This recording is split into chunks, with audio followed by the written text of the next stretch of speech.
The Limerick Spring Festival of Politics and Ideas celebrates the role of the citizen in the political life of Ireland and the world. The festival offers a creative space for people to consider how they can have an impact on the sustainable development of a peaceful planet.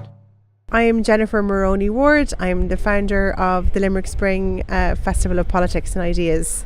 Well, the Limerick Spring kind of came out of, I suppose, my own frustration with what was happening in Ireland back in 2011, 12, 13, and I had discussed this idea with a few people I knew who'd run different festivals around Ireland, and I had the name in my head, kind of coming from like the Prague Spring and different things. And then of course you had the Arab Spring subsequently, but it was more about just celebrating the kind of political legacy and the political heritage that Limerick has and the historical significance of Limerick in the Irish context.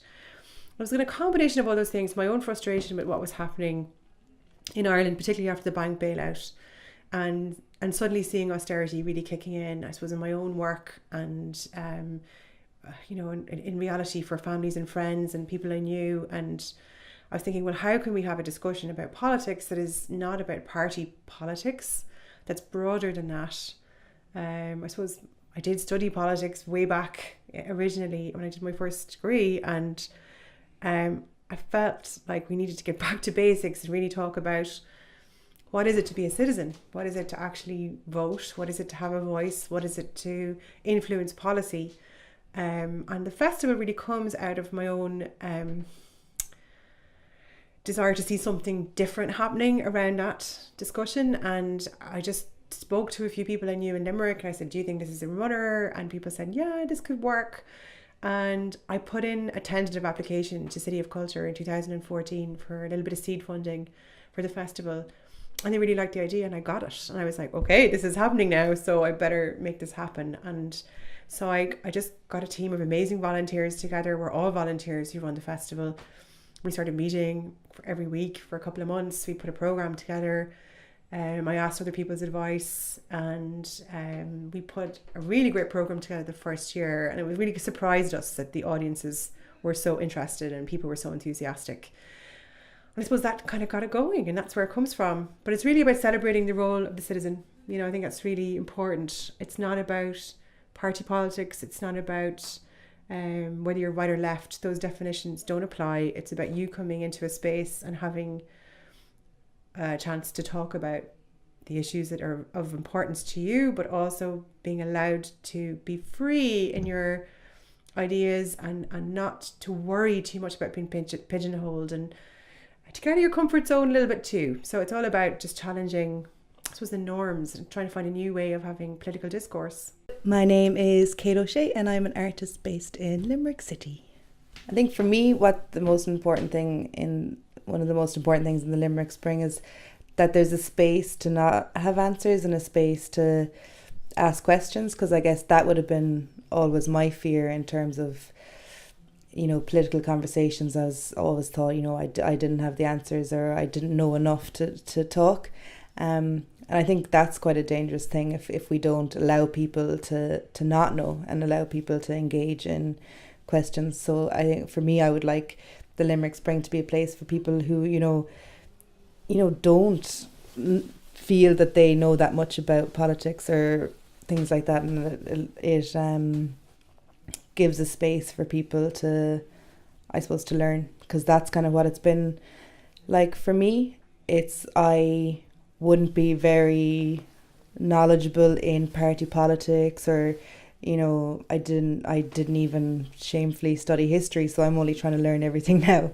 So I think how open and kind of like the Limerick Spring are very allowing for that, allowing for a space to learn and kind of be like, I actually, half the time I don't have a clue, but I want to know. My name is Isabella. I moved to Limerick last year, and I must say that that's my first active engagement in Limerick Spring. I would say that there are three reasons for my, let's say, active engagement in Limerick Spring. So first of all, I think it's a very good form of public engagement in general. Second reason is that I would like to feel a bit more, a part of the city and its life, to be more publicly engaged. And third reason, I think that it's an excellent occasion to hear the voice of Limerick Polish community, which is quite numerous, as you know. I would say that we decided to organize a roundtable. So there are going to be, I think, 3 or 4 speakers talking about current events in Poland, such as migration, the whole, I would say, dispute over a judiciary system, and many other topical issues. So I guess that first of all, we will hear, the speakers giving their own point of view. But I think that, that Polish community can join the event as well. And of course, we would like to hear the voice of Limerick Polish community. My name's Pat O'Brien. I'm an attendee. I've been an attendee at the Limerick Spring for a few years this year. I'm part of the organising committee, particularly involved in Speaker's Corner in UL, and we're also doing a few quizzes and fundraising events and that kind of thing. So I'm really looking forward to taking part and being part of the festival. My name is Emer. I'm from Sneem, County Kerry. Been living in Limerick for the past 11 or 12 years. And I've been involved in Limerick Spring since 2015. And this year I'm running, along with Pa, the Speaker's Corner in UL, and I'm doing a lot of kind of marketing and communication things as well. So myself and Pa are on the committee for the Speaker's Corner. It's happening on Tuesday, the 19th of February, at 2 o'clock in the Students' Union courtyard.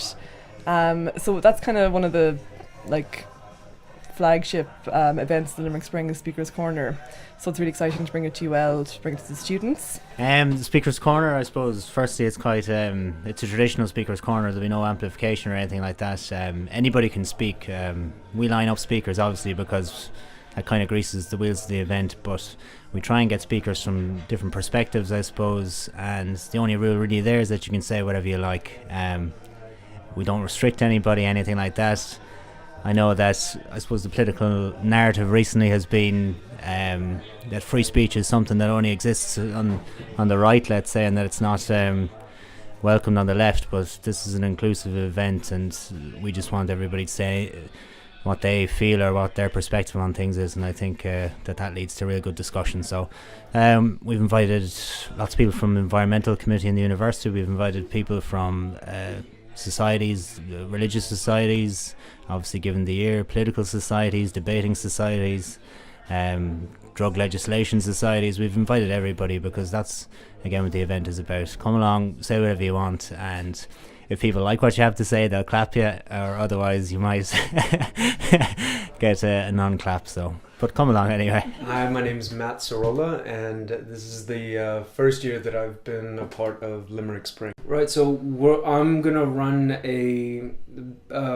it's basically gonna be like a tax workshop or seminar, and all I'm trying to do is kind of play with this idea of why why we constantly have corporations that are making these billions and billions of dollars,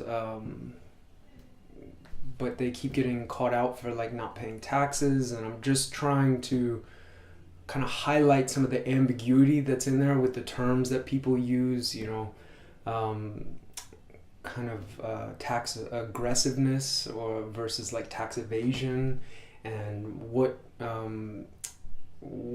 kind of people's different perceptions of those things are, and also how that then makes its way into the legal framework for how do you get a European Union that's got all these different member states and they all want to have their own autonomy and they want to create jobs for the people inside of their own states, but they also need to work together to tax these companies so they're not taking advantage of lower taxes in different jurisdictions. And there's a lot of complicated issues. I'm not necessarily a tax policy wonk.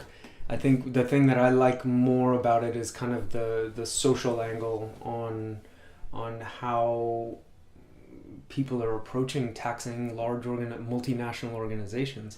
Hi, I'm Bernardin. I work at Narrative 4 and we're hosting some of the events for Limerick Spring. We're actually running one particular event ourselves. It's called A Narrative for Limerick, and it's a great project for us to be working with, because it allows us to bring some of the work that we do behind closed doors out into the public in a really special event.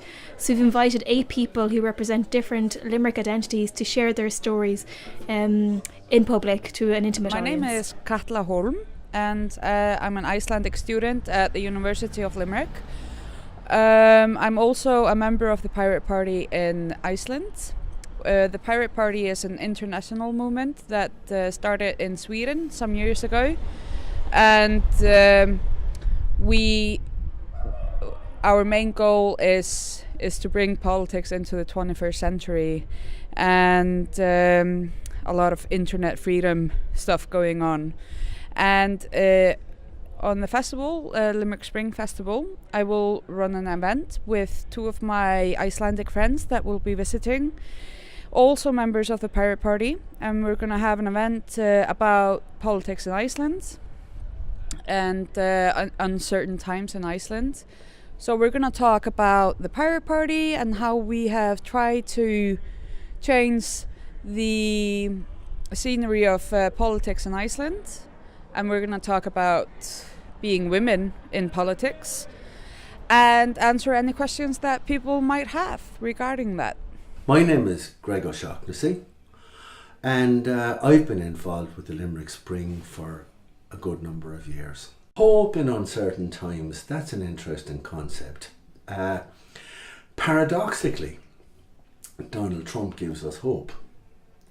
Because if Donald Trump can become the President of the United States, then anyone can become the President of the United States. You can't say that uncertain times is entirely attributable to the American political system, but of course it's impossible to ignore it, because this is the thing that dominates our entire world at the moment. So, you know, it's unfortunate, but yes, we always have to say America. But I suppose there must be other aspects to uncertain times. After all, we have our own homegrown lunatics as well. It's very uncertain about the future, you know, like what kind of people will we be when we're our parents' age? You know, like I'm not going to probably own property and, you know, live my life in a similar way. So I think it's interesting to see how that will happen for everyone. You know, what kind of a generation will we be then? You know, that's what I think kind of. But there's hope there, because I'm not despairing about it. You know, kind of excited to see what happens. The theme for me touches on, we thought that technology would bring us kind of mass information or information to the masses, and the last few years has just been mass disinformation, and it's dangerous in a way. I mean, we're never, if you study history or anything like that, you can see that movements that fool people into acting politically in what we'd say are negative waves, bring people down bad paths. So I suppose the theme for me in the spring is about doing your bit to bring information to people that is positive in some way, and that gives people hope that their involvement in politics can change the direction of society slightly. And I suppose that's why the speakers we have, some of them I agree with, some of them I disagree with, but it's about bringing different information and to constantly try and learn and to see, well, what can alter your worldview, and certainly how you can alter the worldview that's out there. Times have always been uncertain, and we become, you know, for a lot of reasons, we become more aware at certain times. So there's like peaks and troughs of kind of, I suppose, in relation to where you are in the world of knowing and how accessible it is, and media's role in that. But I think for me, I can, if I'm just sitting at home and being bombarded by social media or the news, you can think the world, you know, there's no hope and it's impossible. But I think once you start connecting in to people who are organising all over the world, which I think is, you know, I try and do through all the projects that I do, because they're about giving solidarity and kind of strength to like groups of people, but in a way it's what gives me strength and hope, because when you see what people are doing around the world and the moments the moments where people really come together and something, change happens. So just as much as, the very negative political things are happening, so too is the like power of people to fight back and not just a resistance. I think we've got to have hope, and I think citizen activism gives us hope. It makes you feel more empowered, and that's what I'm hoping. People will walk away after this festival and say, okay, I feel more empowered than I did a week ago. And maybe next year I'll run an event at the Limerick Spring, so like I can put something on, or I'll organise a petition, or I'll organise a lobby group, or I'll start campaigning around things that are important to me and my family, or me and my community. The Limerick Spring Festival of Politics and Ideas runs from the 19th to the 25th of February. For full programme and details, visit www.limerickspring.com.